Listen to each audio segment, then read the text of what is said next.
Normally, transition stages are a day off for the GC contenders, not so in the Vuelta a España, stage 19 from Tapia to Monforte de Lemos, 192 kilometers long, which opens up with about 20 kilometers of staggered climbing before rolling ridge lines, then a flat valley, then a 4k 3% climb with about 30 k's to go. Jakobsen was 99% chance to get dropped on that opening salvo of climb, so the question was, would EF, DSM and Bike Exchange send their sprinters, Dainese, Matthews and Cort in the breakaway? The answer was, well, yes, for Education first. They got Magnus Cort, winner of 2 stages already at this Vuelta, in the break with an engine teammate, Lawson Craddock, which is an important detail.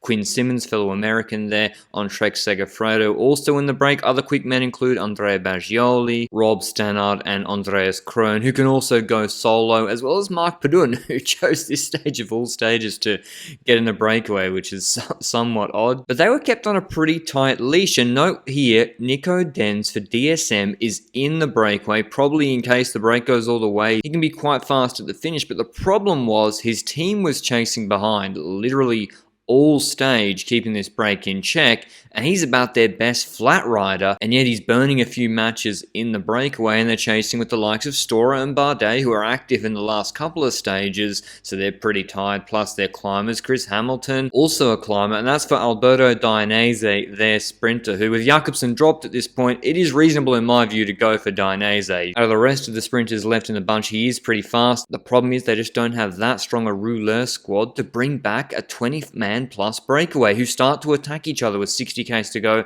Simmons goes solo on one of these highway ramps, Lawson Craddock closing it down, but Nico Denz, you can see, having us close to the As You Deserve Citroën rider, burning some matches as well with 54 k's to go, and the gap only at about 1 minute 15. Some of the climbers out of the break get dropped, like Jay Vine, etc. And you see Nico Denz on the radio talking, do I drop back, do I stay with the break, probably saying how he's feeling. And with the gap at about a minute and Rob Stannard dropped out of the break, they now start to work with Howson and Stannard with DSM, but they don't actually make too much of an impact on that gap. It was going down a little bit before the sad news of the day was Louis Meintjes crashing out of the Vuelta a España. He hit his head hard. He almost was knocked out for a little bit. Really sad to see. He was back into the form he showed in the 2016-17, had a great stage yesterday, looking like a good chance for a top 10, so sad to see him abandon the Vuelta. And then a weird incident straight afterwards with one of the Izagirre brothers crashing into, but not actually crashing, a Soigneux. He seemed a little bit winded, but he continued on, and with 33 k's to go, you have the last climb of the day, and Simmons chooses this point to attack. I think it's a good move because Lawson Craddock's in that group closing everything. Maybe Craddock can't close it for Magnus Cort,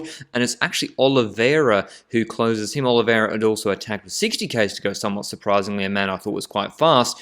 The gap's at 30 seconds with 26 k's to go, but Magnus Cort, this is what he did the other day. He conserves until the crescendo and just starts to power this breakaway in concert with Lawson Craddock. And when those two are pulling against Romain Bardet behind, not a criticism of him, it's just the fact that Bardet's been pulling all day with a lot of other guys who are tired, and Nico Denz has just dropped out of the break pulling. He's also tired.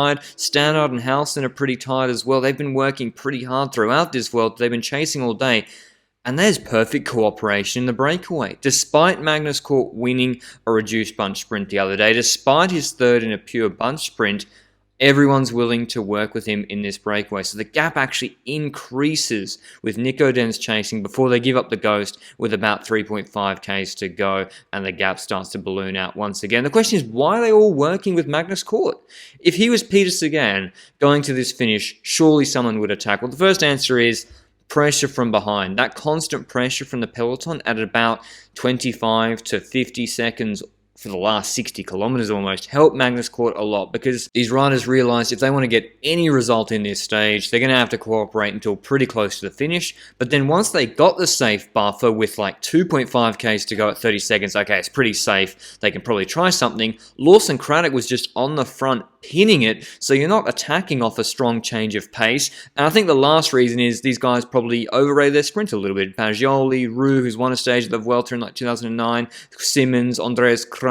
As you can see, the EF rider behind through that corner blocking, doing a magnificent job for Education first. Those guys probably thought, yeah, we can take Cort in a sprint. Or when the alternative is to mount an all-or-nothing attack with 3Ks to go, they probably have that attitude of trying their luck. But what is surprising is no one was really on his wheel except Oliveira into the last corner. Simmons was ahead of him. Baggioli hadn't really sought out the wheel of Magnus Cort, and it's Quinn Simmons launching with 250 meters to go, which perfect lead up for Magnus Cort. The minute I saw Cort come out of his wheel on the left-hand side, even when the camera hadn't changed and it was just on Craddock, I was like, this is a wrap. There's riders who are quite quick in a reduced bunch sprint, like Krohn, who won Stage 1 at Catalunya, or Baggioli, Tour de l'Ain last year. And then there's Magnus Cort quick, and that's why Lawson Craddock and EF invested so heavily in him in this breakaway and this stage. Perfect teamwork from them and perfect execution from Magnus Cort, who is way quicker than those other guys. Maybe Simmons on his wheel could have done something, or if Cort had got boxed in, it could have been different, but that didn't happen. And Magnus Cort takes his third stage win of this year's Vuelta a España. Meanwhile, in the group behind, Dainese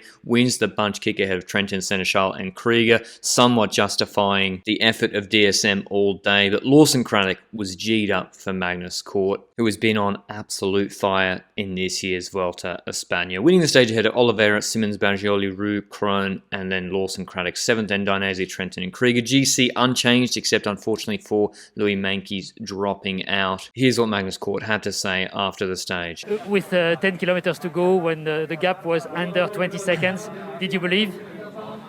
No, I think it was not before the last 5 or 6 kilometers. I think that I started believing, actually. They always kept us close, and it was a really hard day.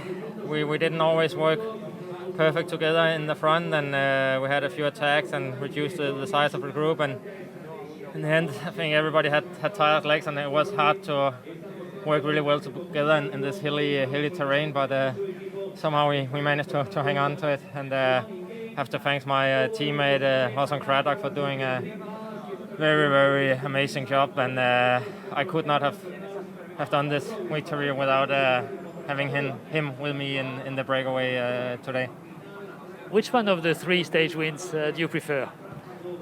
I think the first one was the most spectacular one. That was amazing to win on top of a small, I'll call it mountain. I'm come from Denmark, so we don't have hills that big. So it was almost a small mountain for me, but that was a really special victory. But now having 3 in the same race, that's unbelievable. But tomorrow's stage, this is the one I said yesterday, is the one to watch out for from a GC perspective. It's the last chance for the weaker TT riders to try something like Egan Bernal, who came second at La Guelia this year, 200 Ks, over 4,000 meters of climbing, I think. This should be a GC stage to watch. But I hope you enjoyed the video. Like it down below if you did. I'm happy we hit the 130k subscriber goal. But the Vuelta ain't done yet. I'll see you at the recap of stage 20 tomorrow. Ciao.